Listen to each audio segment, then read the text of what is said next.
Ladies and gentlemen, the story you're about to hear is true. Only the names have been changed to protect the innocent. Fatima Cigarettes, best of long cigarettes, brings you Dragnet.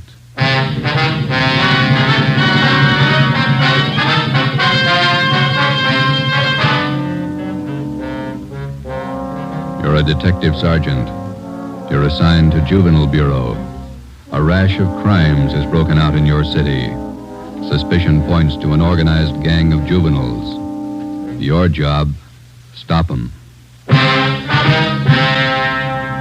If you want a long cigarette, smoke the best of long cigarettes. Smoke Fatima. It's the long cigarette that contains an essential ingredient of all the very popular cigarettes, Turkish tobacco. That's why you see the Turkish symbols on the attractive gold and yellow Fatima package.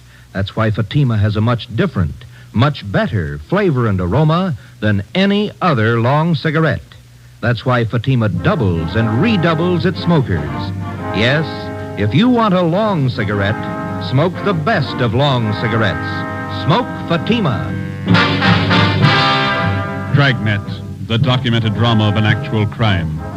For the next 30 minutes, in cooperation with the Los Angeles Police Department, you will travel step by step on the side of the law through an actual case from official police files. From beginning to end, from crime to punishment, Dragnet is the story of your police force in action. It was Sunday, March 27th. It was windy in Los Angeles. We were working the night watch out of Georgia Street Juvenile Bureau. My partner's Ben Romero. The boss is Ed Backstrand, chief of detectives. My name's Friday. I was on the way up from the Juvenile Bureau, and it was 11:25 p.m. when I got to the receiving hospital, room 5, the treatment room. Everything happens on Sunday nights, huh, Joe? Yeah. How's the kid making out, Doc? The one arm is cut up badly. Nothing fatal, though. How'd it happen? That's what I'd like to find out. Can I talk to him? If you want, don't press him, though. He's had a bad shock. All right.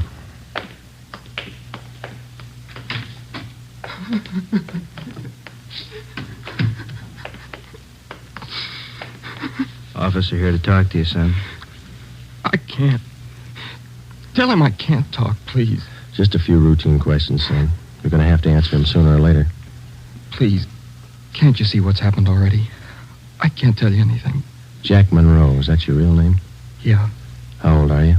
I'll be 60 next July. Where do you live? I can't tell you. You know that. Now let me alone, will you? Let me alone. You've been running around with that gang of kids on Spring Street, haven't you? The big timers, isn't that what they call themselves? I don't know anything about it. Believe me, I can't talk. You tipped us off about the burglary they were going to pull tonight. Is that where they knifed you? Look, will you believe me? I can't tell you anything. Not anything, please. He's still shaky, Joe. All right, Doc. Well, Jack, we'll talk about it later when you feel better. You see what they've done to me already? They said next time they'd kill me.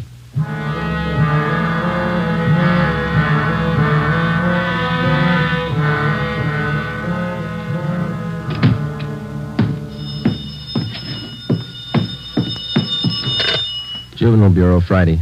Yeah, okay, Fred. Goodbye. How'd you make out, Joe? Not very good, Ben. Captain Bowling come in yet? You checked in while you were gone. Wants to see us. Okay. The kid tell you who knifed him? No, I scared him good. He wouldn't tell me a thing. You get a line on the boy's parents, Friday? I got a hold of his father. He's on his way in.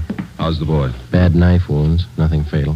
You know the boy? Not till this afternoon, Captain. He tipped us off about a burglary a gang of young kids were supposed to pull tonight. Did it go through? No, but 2 hours ago, this Monroe kid was found in a vacant lot down on Olympic, cut up pretty bad.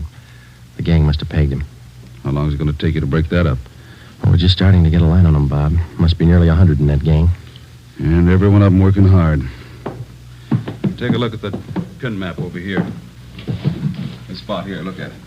All the jobs pulled during the last month, huh? The last 5 weeks, up to date. Red tabs for burglary, must be more than 100. The robberies, green pens, count them, at least 50. And there's 5 more orange ones I added for the weekend, auto thefts. You bet those kids are working hard. You got a lead on them. That's more than we had last week. You have to push it harder. Here's the big reason. This line of pins, brown and black. Purse snatchings. Purse snatching and rape, 26 of them in the past 5 weeks. They're pretty well concentrated in one area here. That's right. Now, what's the lead you're working on? Right there on the pen map, Captain. Well, these 2 blocks here, Bob, where Franco Alley intersects Spring Street. Well, what about it? Well, it's the only clear area for a dozen blocks around. There's not a colored pin on it, you see? Yeah. Now, all the rest of the pins, the robberies, burglaries, attacks, they all seem to branch out from this same spot right here in definite patterns. Franco Alley and Spring Street. You figure that's the focal point for the gang? Well, it's got all the marks. For instance? Oh, we've been checking that neighborhood for a week. We got it narrowed down to one place. Right on the corner of Franco and Spring. What is it? It's a soda fountain. It's pretty typical.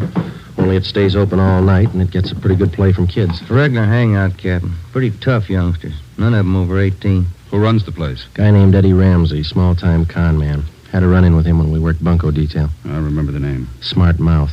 Tried to give us trouble when we talked to some kids in there last night. He's got a place set up for him in the back of the store, kind of a club room. It sounds like a good lead. What are you doing about it? Well, just a minute. Captain Bowling. Yeah? Who? Yeah, we'll be right down. The Monroe kid, his father's downstairs, cursing every one of us. What's his problem? Can't understand how his boy got into trouble. come on, Ben, let's tell him.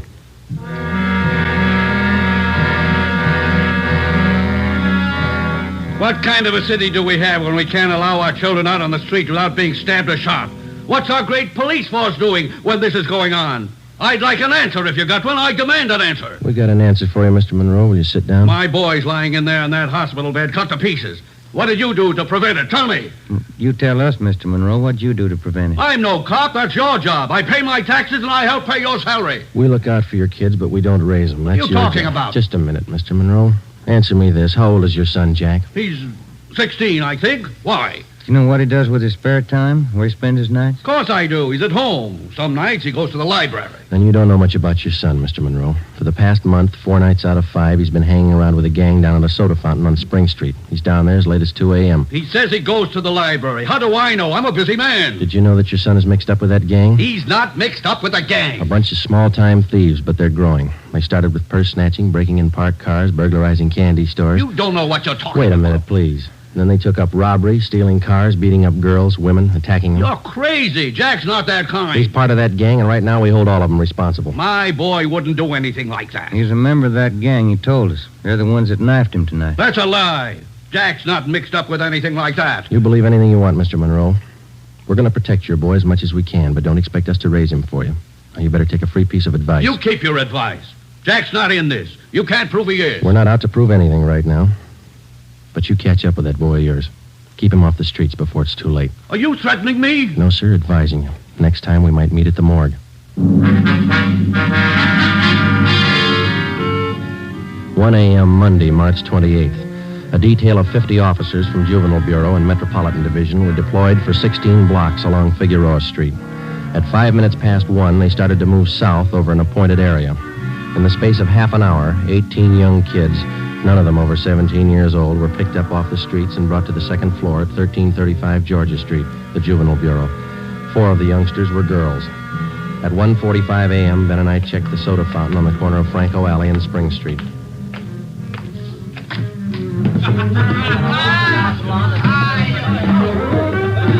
Same bunch, Joe.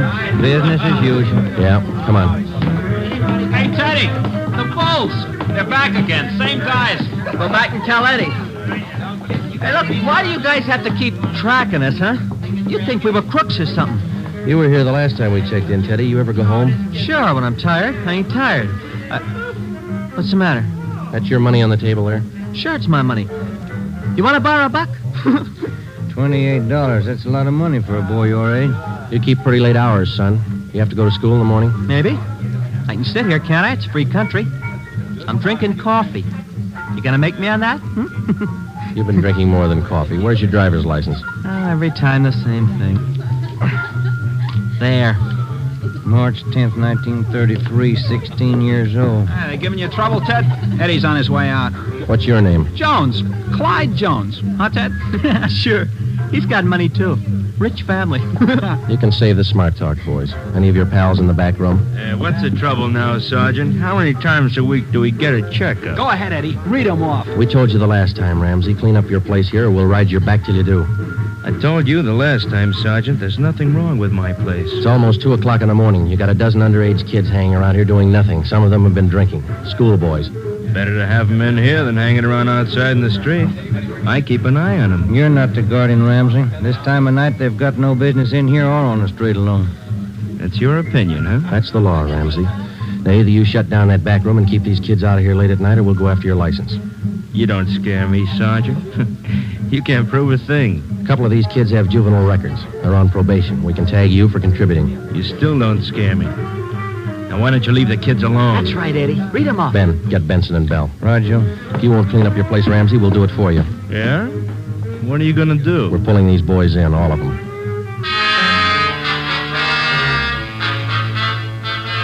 "2:25 a.m. Monday, March 28th. The Dragnet operation had netted 30 juveniles, 26 boys, 4 girls. 24 of the children were between the ages of 16 and 17. They were lodged in the assembly room at the Georgia Street Juvenile Bureau. The other half dozen were 13 and 15-year-olds. They were taken to the juvenile hall at 1369 Henry Street. At 2:43 a.m., we met with Captain Bowling. They're all checked in, 30 of them. All right, in the morning we filed petitions to have every one of these cases brought to the attention of the juvenile court. Make a note of it. Okay, Bob. For the kids with records, ask for detention from the probation department. Right. We'll call their parents in the morning. Call them now. They've got some explaining to do. By 6 a.m., all but 3 of the children's parents had shown up. To most of them, it was nothing new. Their kids had been there before. They'd be there again. They took the lecture from the juvenile officers calmly. As long as it didn't mean trouble for them, they wouldn't worry. When they got their children home, they would reprimand them, not for running the streets, but for being picked up by the police. Ben and I had seen the cycle of the young criminals start before, 100 times over. It had a lot of different endings, most of them sour. During the next week that followed, we booked an average of a dozen juvenile delinquents every night. The clampdown continued, so did the crime wave. 10 burglaries, 4 robberies, 8 car thefts, 6 purse snatchings, 3 assaults on women. 1 week's work. Picked up a new angle on Ramsey today, Captain. He might be fencing for the gang. Who gave you the tip-off? One of our informants. Ramsey's brother lives out in the valley. He's supposed to be pushing this stuff. You check him out? Yeah, couldn't get a thing on him. Well, that might explain what attracts the kids to that soda fountain. It explains those $20 bills the kids are flashing. They steal and rob, and then they sell the loot to Ramsey for nothing. Another thing. Ramsey keeps his place open all night, and there's no reason to. He doesn't get that much trade. It's only from the young gang that hangs around there. You questioned the kids. How do they account for having all that money? Well, most of them say Ramsey lends it to them. They say they pay him back a little at a time. I think he's fencing for the kids. Have you tried to get his license? No luck, Captain. We can't prove a thing against him. Then we'll do it the hard way. Sweat it out. That night, we drove out to Ramsey's soda fountain and asked him again to clean up his place, to keep the young kids out after 10 o'clock at night, to stop lending them money. He refused. There was nothing we could do. His business was a public place. He could not be held responsible for any of his patrons. In the next 10 days that followed, Ben and I haunted the sidewalk outside the soda fountain. We questioned every youngster as they entered and left. We made more than a dozen arrests. Many of the kids had been drinking heavily. We found some of them under the influence of narcotics. But Ramsey was still in the clear. The crime wave continued sporadically. Ben and I waited for our chance. It was a long time coming. Thursday, April 14th, we had dinner at Johnny Cokin's place, and it was 10:35 p.m. when we checked back in at the office. Hot shot. Grab it, Joe. Yeah. A terminal on Market Street, a 459 and shooting. A terminal on Market Street, a 459. Let's go.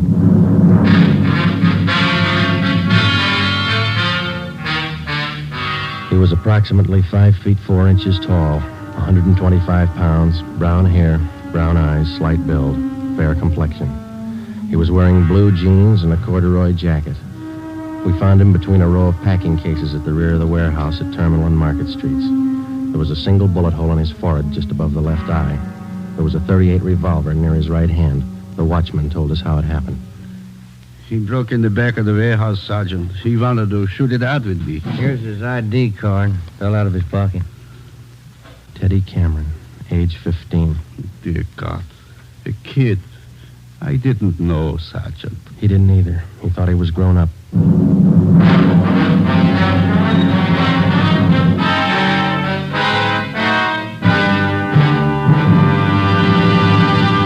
You are listening to Dragnet for the solution to an actual case from official police files.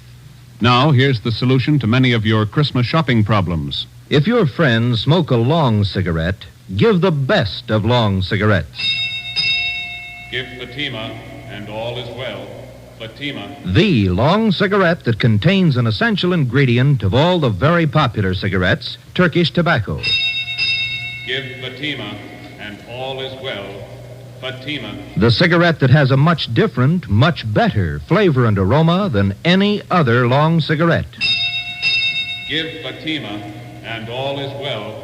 Fatima. The cigarette that has doubled and redoubled in popularity. Here are the authentic reports. New York Division. Fatima sales up 132%. Chicago Division. Fatima sales up 453%. Los Angeles Division. Fatima sales up 545%. More and more smokers agree Fatima is the best of long cigarettes. So enjoy Fatima yourself and give Fatima for Christmas in the attractive golden yellow carton.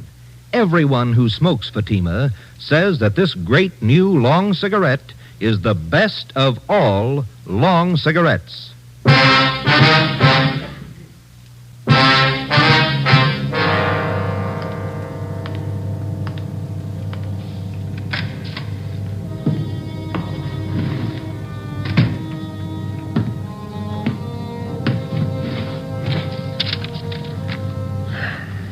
Los Angeles Police Department, Form 311, dead body report. Type, gunshot. DR number 437695. Victim, Theodore Cameron. Residence address, 960 Charter Street. Date and time of death, Thursday, April 14th, 10:35 p.m. Place, Terminal and Market Streets, South State Warehouse. Cause of death, gunshot. Motive or reason, attempted burglary. Time discovered, 10:40 p.m. Removed to County Morgue. Discovered by Carl Hyba, night watchman. Identified by Barbara Cameron, sister.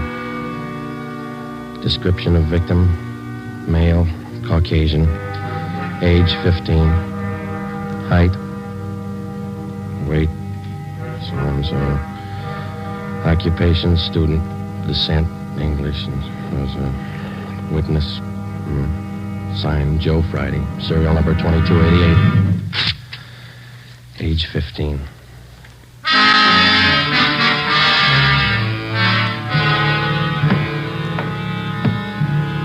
Ready, Joe? And Cameron boy's sister. She's waiting in the next room. Yeah, let's go. She taking it hard? Yeah. Morning, Miss Cameron. Good morning. We won't keep you long. Just a few routine questions. Yes, all right. Miss Cameron, how many are there in your family? There were 3 of us. Teddy, Mike, and me. Mother and father are dead.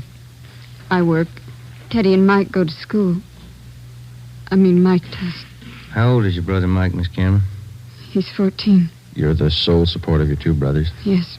Do you have any idea who the boys were your brother Ted used to run around with? I don't know them by name. I remember seeing a couple of them once or twice. Mike would know, I think. He and Ted were pretty close, brothers. Do you know if Ted mixed with a gang of kids down on Spring Street? Maybe Mike would know that. Sergeant Teddy wasn't a bad boy. He wasn't a bum. None of us are. I tried to raise the boys like Ma told me. It wasn't easy. We made out. Yes, I understand, Miss Cameron. My salary didn't have too much, but we got by. Yeah. I figured on getting married. I'm 31. It'd be good for the boys, especially Teddy. He's dead, isn't he? Yeah. I couldn't be in 2 places at once. Hold a job and watch the kids. But that's why I thought maybe a husband. I'm sorry to press, Miss Cameron. Do you think your brother Mike can tell us about that Spring Street gang? Oh, Mike could know. Where can we find him? Staying at a friend's house. I got the address in my bag. Here. That's 2514. I don't write numbers too well. Thank you, Miss Cameron. You've been very helpful. I'll get somebody to drive you home. Oh, do I have to go? Would it be all right if I just sit here for a while? That's all right. I'm tired. Real tired. 2514 West Serrano Street. That was the address Barbara Cameron had given us. It was the home of Mr. and Mrs. Jean Brewer, high school friends of the dead boy's sister. We talked to Mike Cameron. He told us that his brother Teddy had been running around with a gang down on Spring Street. He identified Ramsey Soda Fountain as the hangout. It was 2:25 p.m. when we got back to Georgia Street Juvenile Bureau. I got it. Juvenile Bureau, Romero. Yeah, hold on, I'll call him. You, Joe. Thanks. Friday. Joe, this is Canfield in burglary. Yeah, Homer. You're working that Cameron case, aren't you? Yeah? I just got a report on one you might be interested in, out of the same neighborhood. Distillery prowl. What do you got on it? Looks like a juvenile M.O. They got away with 7 cases of Scotch whiskey. Expensive stuff. Okay, we'll hop on it. Bubeck Warehouse, Crocker at 7th. Miss Elizabeth Rice was the auditor in charge at the Bubeck Warehouse. We located her on the mezzanine office row. It was her job to keep a running inventory on all incoming and outgoing liquor stock. She knew her job well.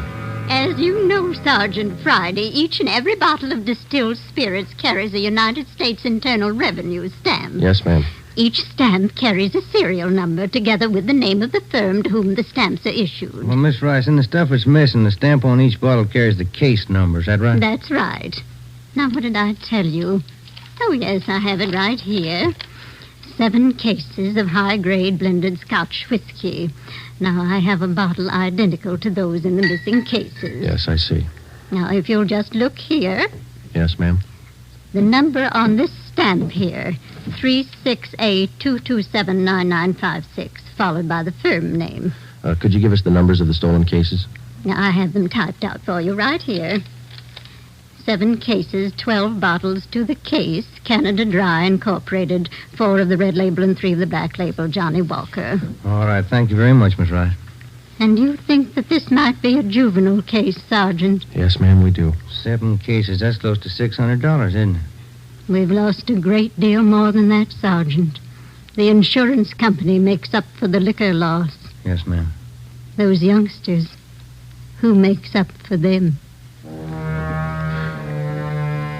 Ben and I left the Bubeck Warehouse with a list of serial numbers of the 7 cases of stolen liquor. We headed back for the Juvenile Bureau. We figured that there was a strong possibility that the Spring Street gang was responsible for the warehouse liquor theft. How were they disposing of the stolen property? That was the key question we had to answer. Ben and I had a hunch and a tip from an informant that the young gang was operating under the guidance of a fence, a man or woman whose job it is to dispose of stolen property. The gang members were close to Ramsey at the soda fountain. Ramsey was the logical suspect.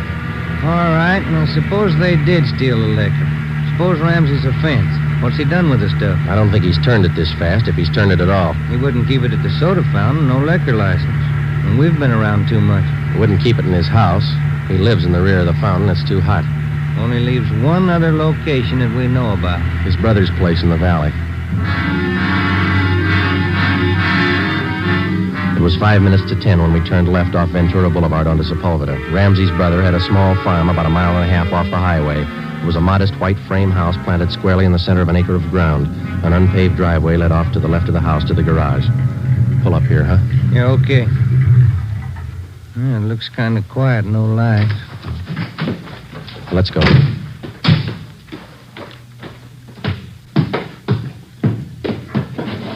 Mud sticks to everything. Now, where's the doorbell? Oh, here it is. You got your flashlight? Yeah, what? Here's a note somebody left. Oh, it's on the bum again. Here, I'll strike a match. Okay. Can you hold it a little closer? Can you read it? Yeah. Harry, wife and I have gone to the drive-in theater. Before you put the truck away, get 3... Can you hold that match closer? Oh, now, wait a minute. Yeah. Get 3 cases out of the garage and take them into town. Ed is waiting. Please try to make it by 11:30 tonight. Let's see. It's signed George. The address is here. And there's the garage. Yeah, come on. 3 cases. Could be eggs, Joe. If it is, we wasted a trip.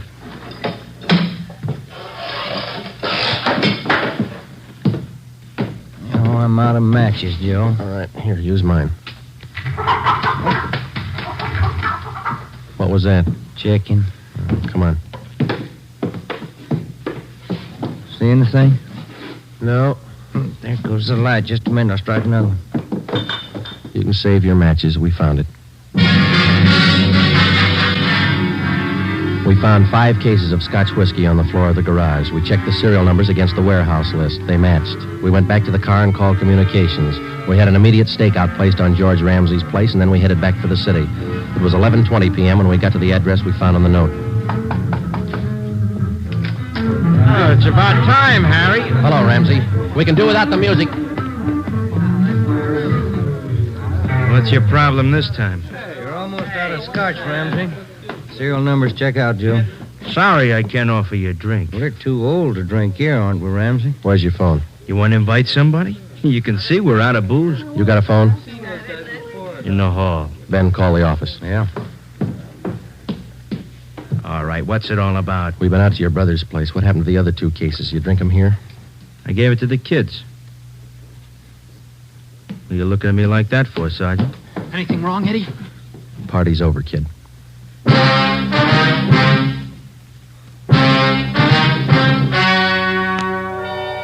The story you have just heard was true. Only the names were changed to protect the innocent. On June 5th, 1949, trial was held in Superior Court, Department 74, City and County of Los Angeles, State of California. In a moment, the results of that trial. Earlier tonight, you heard the reports of amazing increases in Fatima smokers from New York to Los Angeles. Yes, all over the country, Fatima is doubling and redoubling its sales. And here's reason 1. Fatima is the long cigarette that contains an essential ingredient of all the very popular cigarettes, Turkish tobacco. Reason 2. Fatima has a much different, much better flavor and aroma than any other long cigarette. Reason 3. To millions of smokers, the name Fatima has always stood for the best in cigarette quality. Smoke Fatima, the best of all long cigarettes.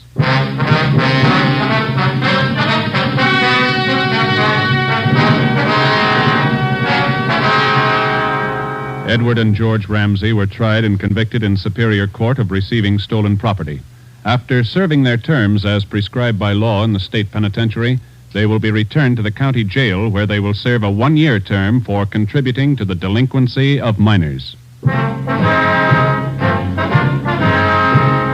You have just heard Dragnet, a new series of authentic cases from official files. Technical advice for Dragnet comes from the Office of Acting Chief of Police, W.A. Wharton, Los Angeles Police Department. Honoring the city of Greenwich, state of Connecticut, and the men who make up the Greenwich Police Department, another of America's great law enforcement agencies. One of these men, Chief John M. Gleason, FBI National Police Academy graduate, who dedicates his life to making yours more secure. Fatima Cigarettes, the best of long cigarettes, has brought you Dragnet from Los Angeles.